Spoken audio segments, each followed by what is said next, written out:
ஆகாஷ்வாணி.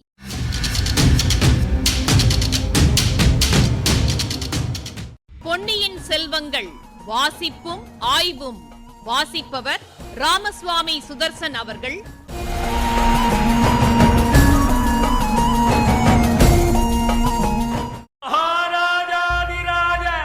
ராஜகம்பீர ராஜமார்த்தாண்ட ராஜகுலோத்துங்க ராஜகுலதிலக ஈரேழு 14 லோகத்தின் அதிபதி பாரா.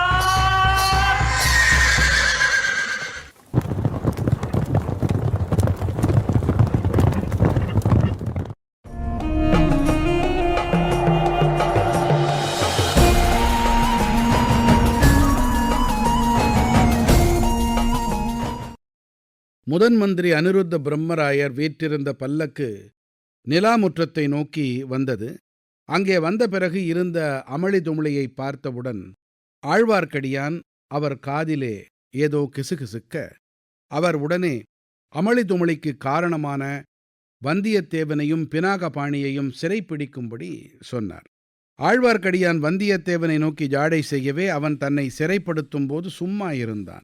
அனிருத்தர் மேல் மாடத்துக்குச் சென்றார். அங்கு நின்றபடி ஜனங்களை பார்த்து, உங்களுடைய கவலையும் கோபத்தையும் நான் அறிவேன். சக்கரவர்த்தியும் ராணிமார்களும் உங்களைப் போலவே துயரத்தில் ஆழ்ந்திருந்தார்கள். அவர்களுடைய கவலையை அதிகப்படுத்தும்படியான காரியம் எதுவும் நீங்கள் செய்ய வேண்டாம். இளவரசரை தேடுவதற்கு வேண்டிய ஏற்பாடு செய்திருக்கிறது.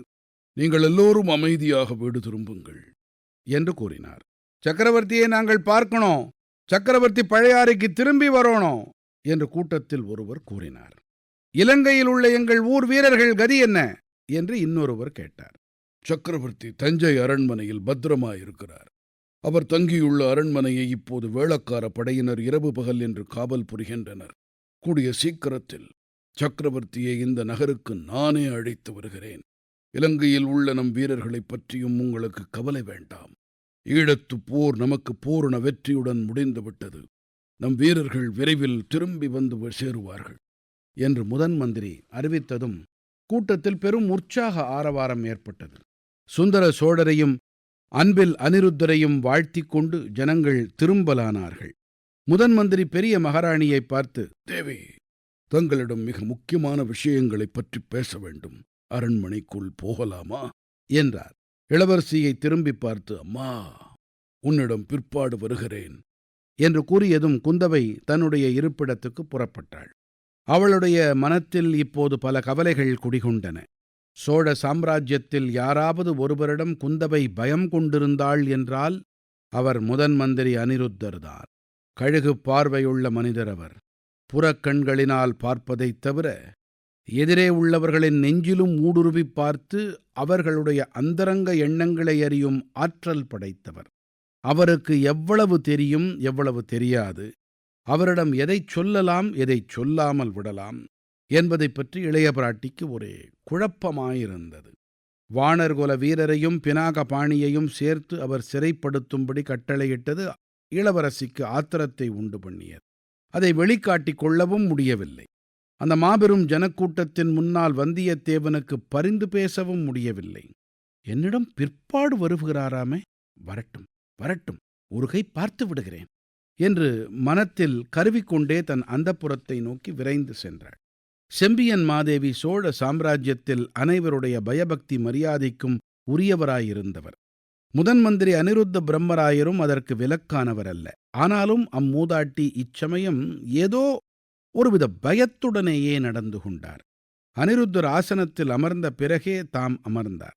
ஐயா, சில காலமாக என் தலையில் இடிமேல் இடிவிழாக விழுந்து கொண்டிருக்கிறது.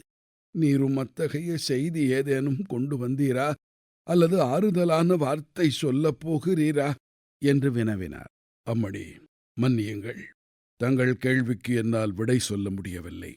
நான் கொண்டு வந்திருக்கும் செய்தியை தாங்கள் ஏற்றுக்கொள்ளும் விதத்தை பொறுத்திருக்கிறது என்றார் தந்திரத்திலே தேர்ந்த மாதிரி.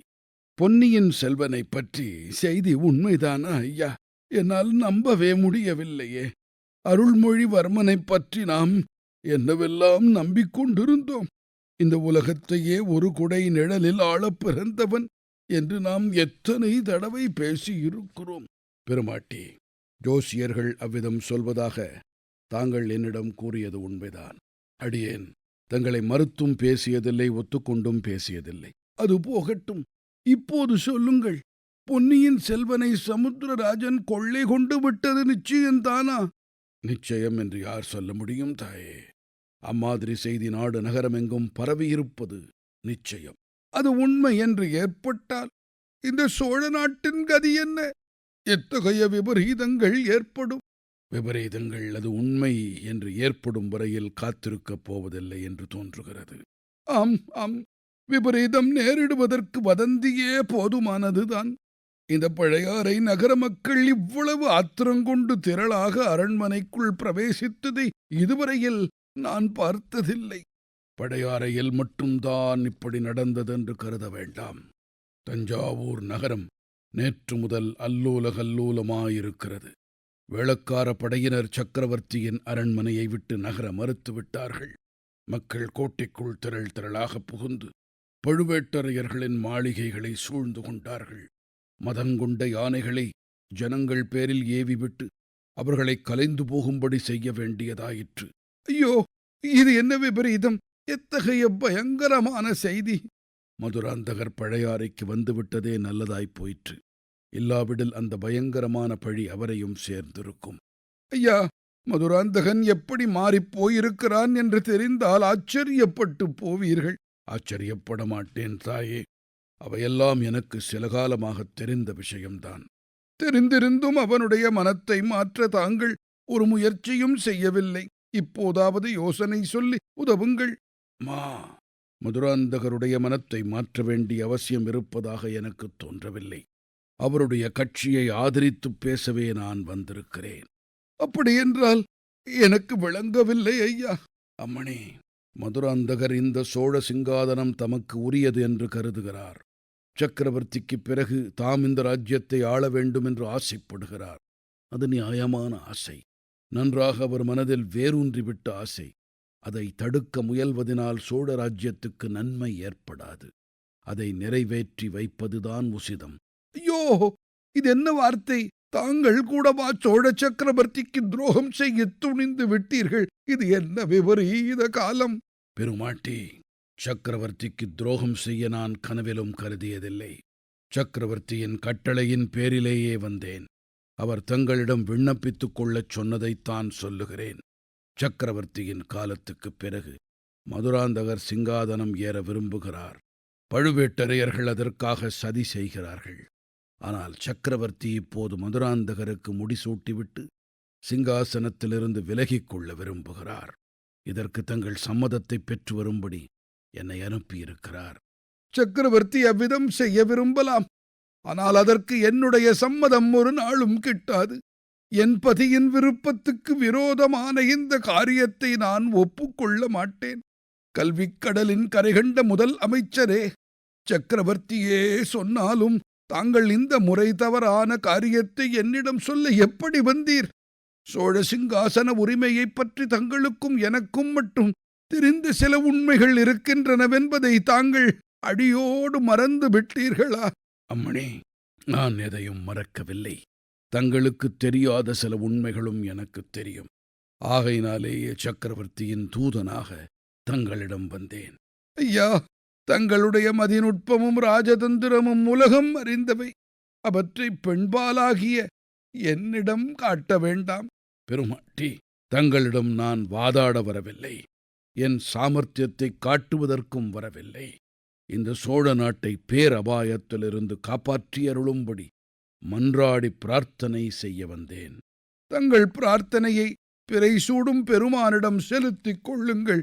அல்லது தங்கள் இஷ்ட தெய்வமான விஷ்ணுமூர்த்தியிடம் பிரார்த்தனை செய்யுங்கள்.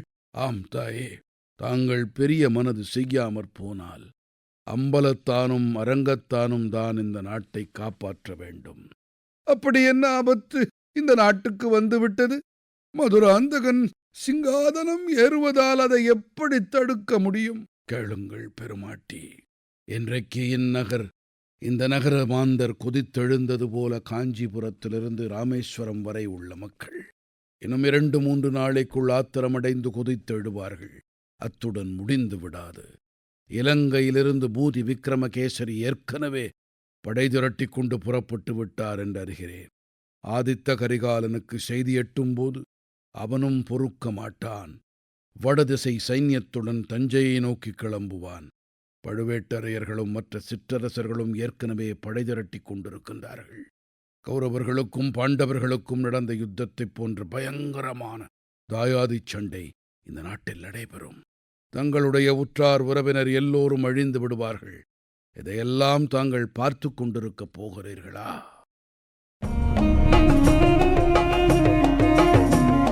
இப்பகுதியின் ஆய்வினை வழங்குகிறார் ஐங்கரன் அவர்கள்.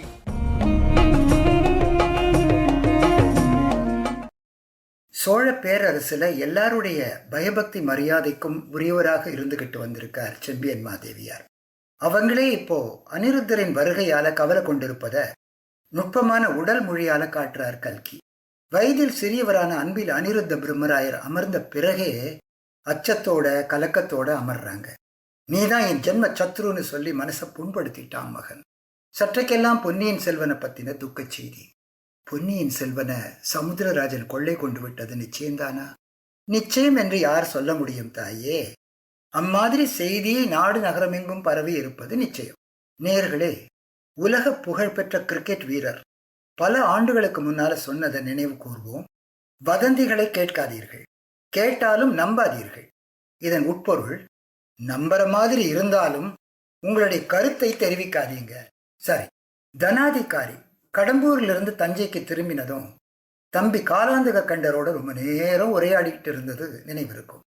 அத்தனை பேரும் ஒரு முகமா உன் மருமகன் மதுராந்தகனே அடுத்த பட்டத்துக்குரியவன்னு ஆமோதிச்சுட்டாங்க.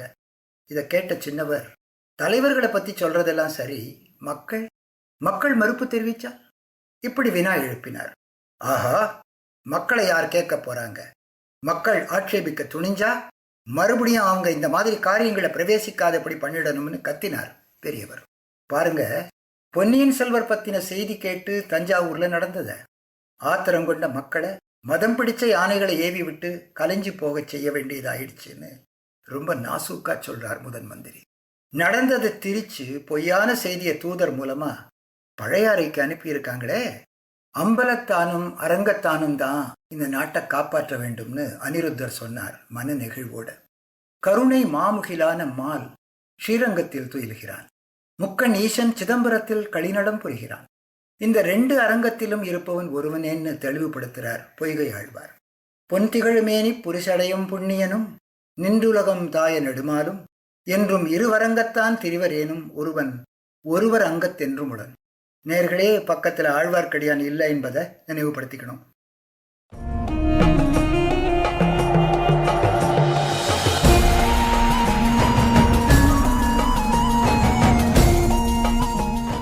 பொன்னியின் செல்வங்கள் வாசிப்பும் ஆய்வும் கேட்டீர்கள். வாசித்தவர் ராமசுவாமி சுதர்சன் அவர்கள். ஆய்வினை வழங்கியவர் ஐங்கரன் அவர்கள். படைப்பு சென்னை வானொலி நிலையம்.